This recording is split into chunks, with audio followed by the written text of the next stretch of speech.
Hello everyone, welcome back. Hope you're having a good week. As you can see, I've been putting some more insulation up and I'm going to get all this plastered in this vlog.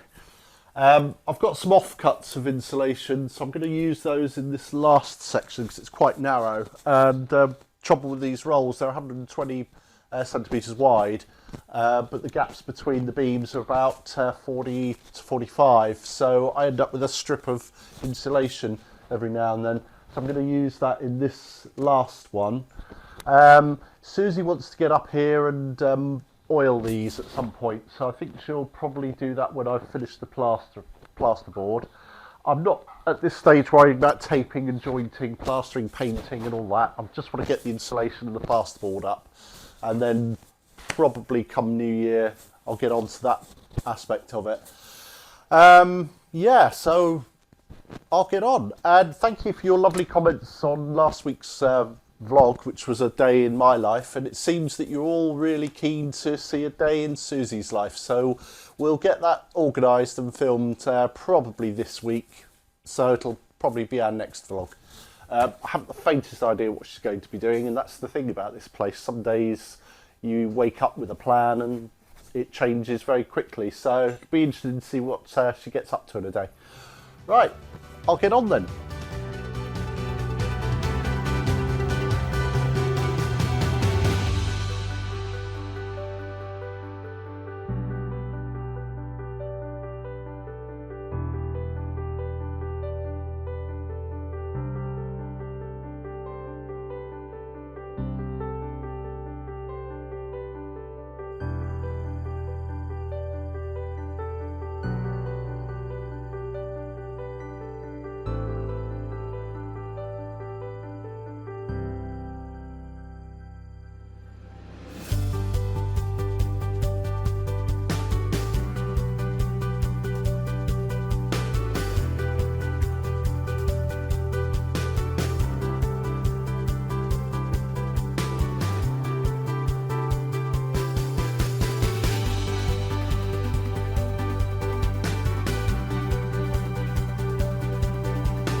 Well, made good progress yesterday, but unfortunately I was losing the light, and even with the work light that we use, there's quite a few shadows, and also the dogs were in the way. This is their home. Their beds are here, and I couldn't get the tower anywhere near. So I thought, well, I'll call it a day and then get back to it this morning. So I'm going to do that now. I've set my laser up. This has come in really, really useful, this laser. The first thing I try to do on every row is see if I've got a straight edge, because all these beams are a bit wonky, and the laser's a great way of testing that. You can usually see if I look along where I've screwed the batten into the beam, it looks a bit wonky at times. Then you know that the beam's not straight, but the laser actually gives you a really positive line which tells you how wonky or straight it is. And on occasion I've had them where both beams have been a bit distorted, you know, warped, bowing or whatever. And the simplest thing to do is set up the laser right in the middle of them. So find the centre point going that way, so centre point up here somewhere, and then find the centre point at each end and set the laser up, and then take all your measurements from the laser rather than from the battens or the beams. And that way you cut your plasterboard accordingly, and so instead of relying on a straight edge on your plasterboard, you just go from the marks you've made on the plasterboard. So it's really, really handy. And you might remember earlier this year, Lasgoo sent me a laser. Well, they were really impressed with how their campaign went. So they've created this 360 laser, and they said to me, do you want the 360 one? I'm not going to say no, am I? But it has come in really handy, and it basically gives you a 360 that way, a 360 that way, and a 360 that way. So you've got 3 lasers going on. Perfect if you're doing something like coving around the top. You can just set the laser up, and all the way around you'd have your lines, and no more measuring. So once you've set it up, really, really good. It's got a rechargeable battery, so you can plug it into your USB and charge it just like you would your phone. It's also got I've just put it on the top of my tripod now, but it comes with a special bracket that you can fit on top of the tripod, and it's remote control at that point. It comes with remote control, so you can adjust it just by pressing a button. In this instance, I didn't need that, but that's what it comes. Anyway, it's really, really good. And the other good thing about lasers, if you're looking for a laser, a green laser is, in my opinion, better than a red one, because if you're working outdoors, you can lose the red laser in sunlight, whereas the green one you should still be able to see. So perfect. Thank you, Lasgoo, for sending it. I noticed this morning when I double checked on Amazon, I'll put the link there, they've got a 20% off Black Friday deal. I've also got a 10% discount code. Whether that's still valid with the 20% or not, I don't know. But I'll put that on the screen. I'll put it in the link below. 20% is really good. So if you can get the extra 10%, perfect. If not, 20% is really good. I haven't had a chance to check with them. Hello, Max. Good boy.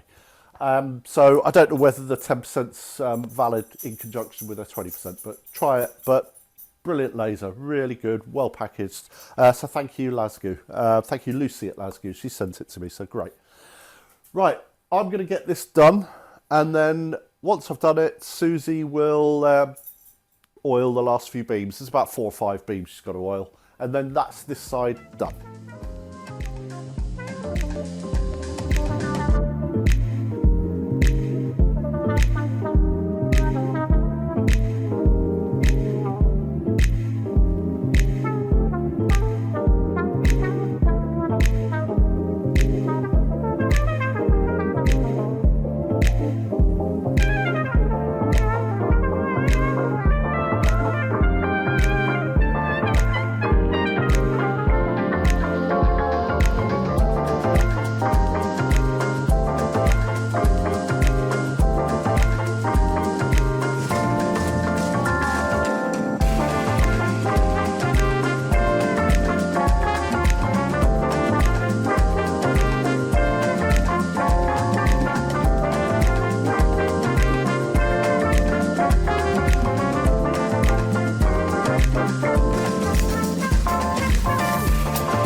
Well, there you go, all sorted. So that's that side of the kitchen done.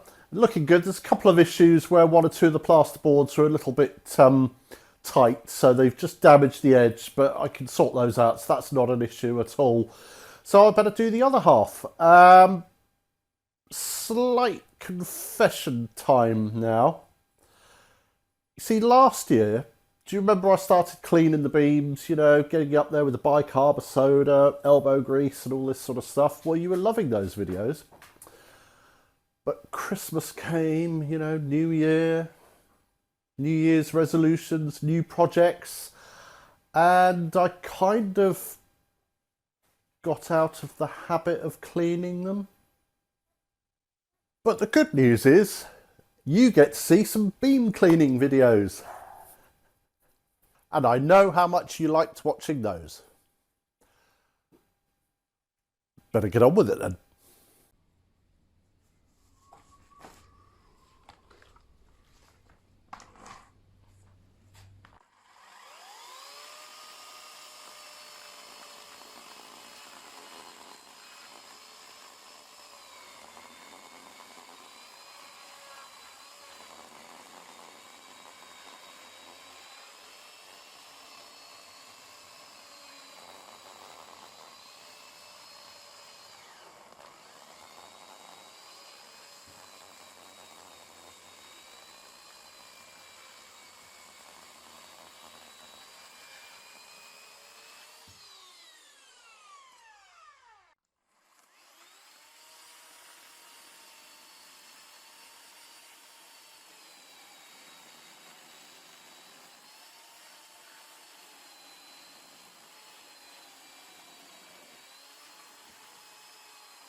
Well, that didn't take long. Very quick, in fact. That's the quickest I've ever chopped wood. And I mentioned this last week. A very kind lady called Jane saw it on our wish list on Buy Me Coffee, and it came in today. So I've put it to use straight away. And it's, I mean, I've chopped a lot of stuff in about 10, 15 minutes. Split it, chopped it, and it's very safe. You know, you can put quite a few of these logs in there, these tree trunks, and cut through them. And it's safe and very efficient. So that's made a massive difference to me. So Jane, thank you. You're all very kind. You're very kind. And, you know, big thank you. I know we say it every week, but we genuinely mean it. Thank you to everybody who watches, who subscribes, who buys us coffees, who sees us things on our wish list, our patrons, who've been supporting us now for quite some time. And, you know, it really matters to us, and it's very important. And you know, we love you lots. We really do. And this is a typical example. You know, in the past I've been propping up trunks, you know, just propping them up and chopping them as I can, which is not very sensible if I'm honest. And that log splitter, which is Rob and Susie's from over the road, you know, it's heavy, so I put some of these long branches and things under it to weight it down. But, you know, you've got to be sensible with chainsaws, and perhaps this makes all the difference. So, Jane, thank you ever so much. I think that's probably it for this vlog. We've been up to lots, but we haven't been filming a great deal. But apparently tomorrow we're filming a day in Susie's life. So don't know what that's going to entail yet. I'm sure she's got a plan. So you'll see that next time, and we'll see you next time. So thanks for watching, and we'll see you again. Bye.